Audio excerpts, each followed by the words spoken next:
आप जो कुछ भी करना चाहते हैं, आप खुद को अपने अंदर खुशी और स्पष्टता के क्षण तक लाएं। उस क्षण आप जो निर्णय लेते हैं, चाहे आप मर भी जाएं, आपको वही करना चाहिए। जब भी आपकी भावनाओं में उतार चढ़ाव आता है, आपका मन कई चीजें कहता है, ये महत्वपूर्ण नहीं है। वो आज एक बात कहता है, सुबह एक बात, शाम को कुछ और। वो आज एक बात कहता है और कल दूसरी बात। ये कोई महत्व नहीं रखता। स्पष्टता के क्षण में मैं खुशी कह रहा हूं, क्योंकि जब आप खुश होते हैं तो आप बाध्य नहीं होते। जब आप बहुत खुश और स्पष्ट होते हैं, उस समय अगर आप चीजों को देखते हैं और सोचते हैं कि हाँ, ये करना मेरे लिए बेहतर होगा, बस वही करें, फिर चाहे वो नर्क जैसा ही लगे। ये मायने नहीं रखता कि आप 10 साल तक नर्क से गुजरते हैं, आप बस वही करें, क्योंकि आपकी खुशहाली वही है। जब आप बाध्यता के अलग अलग स्तरों पर होते हैं, उस समय अगर आप निर्णय लें कि किधर मुड़ना है, तो आप अंतहीन रूप से खो जाएंगे। ये इस बारे में नहीं है कि आप क्या कर रहे हैं, बस आप उसे दृढ़ता के साथ कर रहे हैं। हर दिन आप ऑफ एंड ऑन रहते हैं, तो वो नहीं होता। आप बस दृढ़ रहिए, आप बस एक बिंदु पर टिके रहिए, चाहे वो कुछ भी हो। अगर आप कसाई बनना चाहते हैं तो कसाई बनने पर अटल रहिए, ये खुल जाएगा।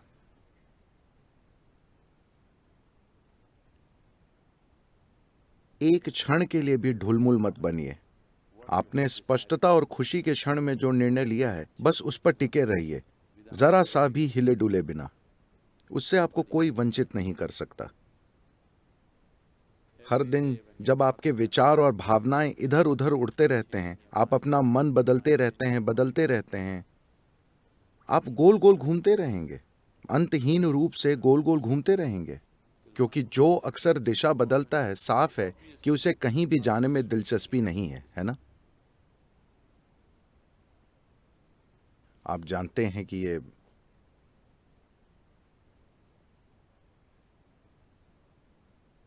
ये दुनिया गोल है, इसलिए आप किस दिशा में जाते हैं ये मायने नहीं रखता। जब तक कि आप दिशा बदले बिना चलते रहते हैं, आप सफर को पूरा करेंगे, है ना? आप यात्रा पूरी करेंगे, है ना? अगर आप अपनी दिशा बदलते हैं, तो ये आपको एक अनंत,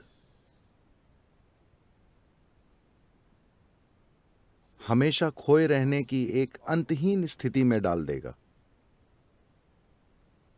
तो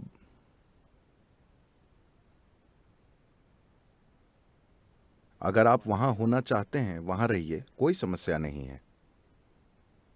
आप यहां होना चाहते हैं, यहां रहिए। रोज रोज अपना मन मत बदलिए, सुबह एक ओर, शाम को दूसरी ओर। आप अपने लिए और अपने आसपास हर किसी के लिए एक यातना है। जो लगातार अपना मन बदलता रहता है, वे अपने और अपने आसपास हर किसी के लिए एक यातना है ना?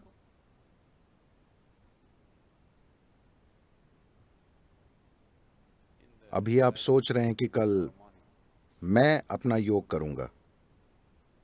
कल सुबह Dong at 5 o'clock in the morning. सुबह 5 बजे सुनते हैं। मैं रोज उसे सुनता हूं। मुझे नहीं पता कि आप में से कितने लोग उसे सुनते हैं। जैसे ही वो डोंग होता है, शायद हमें ड्रम बजाना चाहिए। फिर आपका शरीर कहता है, भाड़ में जाए ये योग, मैं बस ये चाहता हूं। वो बदलता रहता है। प्राथमिकताएं बदलती बदलती बदलती रहती हैं। जीने का एक और तरीका है,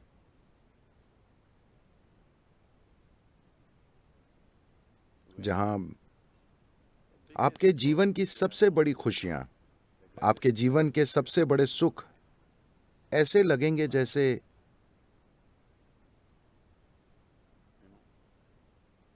एक चींटी के सुख की तरह लगेंगे। ये जीव इसमें सक्षम है।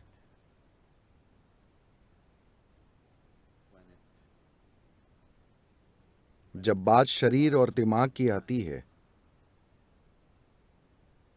तो हम सभी अलग रूप में सक्षम हैं। दो शरीर बराबर सक्षम नहीं होते, न ही दो दिमाग बराबर सक्षम होते हैं। लेकिन जब इस जीव की बात आती है तो हर जीव बराबर सक्षम है।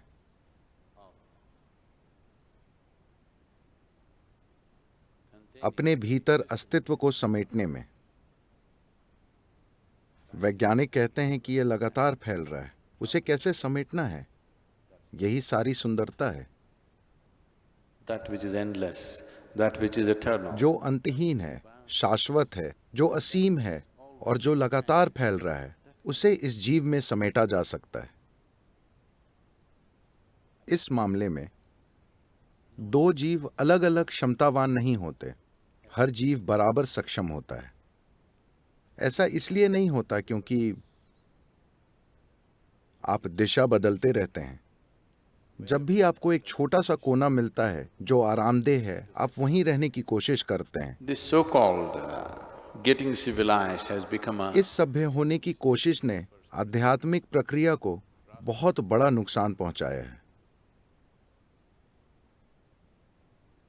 यह जरूरी नहीं है, मगर मैं कहना चाहूंगा,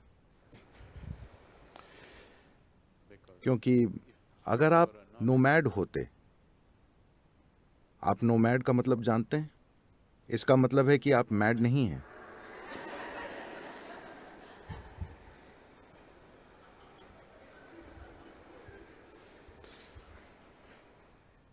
तो कौन नोमैड नहीं है?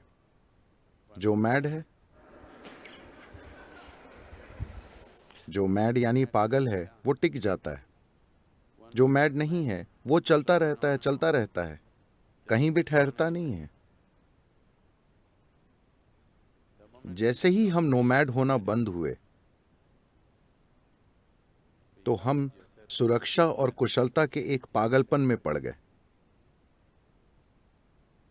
चाहे वो शारीरिक हो, मनोवैज्ञानिक हो या भावनात्मक, हम हमेशा उस कोने की तलाश में रहते हैं जहां हम आराम से सो सकें। और एक बार आपको वो कोना मिल जाता है और वो बहुत बढ़िया और आरामदेह हो जाता है, तो आपके अंदर बाहर निकलने और फिर से यात्रा करने की हिम्मत नहीं होती। तो अगर आप सिर्फ एक पिकनिक मनाना चाहते हैं तो ठीक है, वो ऐसा ही लगता है जब अगर आप वेलंगरी पहाड़ की चढ़ाई करना चाहते हैं तो आपको एक निश्चित दूरी तक चढ़ाई करनी पड़ती है, जहां आपके घुटने चटक रहे होंगे और आपकी सांस भाप के इंजन की तरह लग रही होगी, a steam locomotive. फश फुश चल रही होगी। फिर आप चारों ओर देखते हैं और बांस,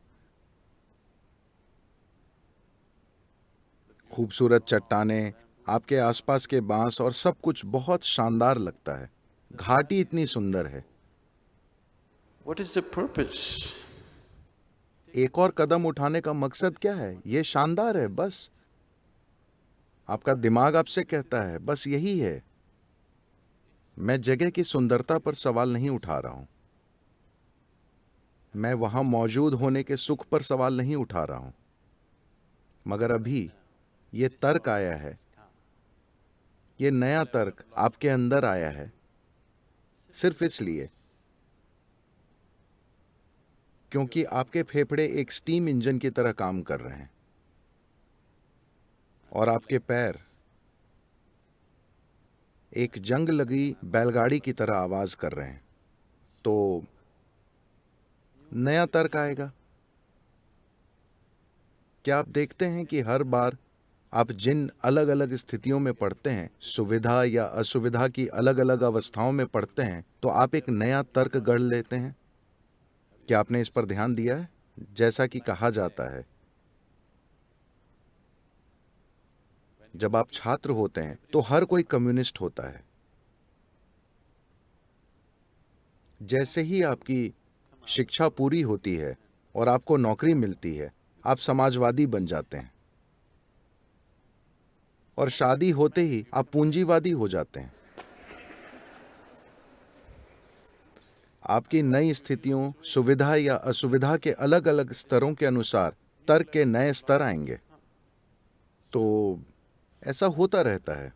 इसलिए स्पष्टता और खुशी के एक क्षण में जब आप वहां मौजूद होते हैं, आप किसी चीज को देखते हैं जिसमें आपको अपना कल्याण दिखता है, आप उस पर डटे रहिए। कल आपको वो भयानक लगे, कोई फर्क नहीं पड़ता, आप उस पर डटे रहिए। वो नर्क जैसा महसूस हो, आप उस पर डटे रहिए। यही खुशहाली है। अगर आप दिशा बदलते रहेंगे तो कहीं नहीं पहुंचेंगे।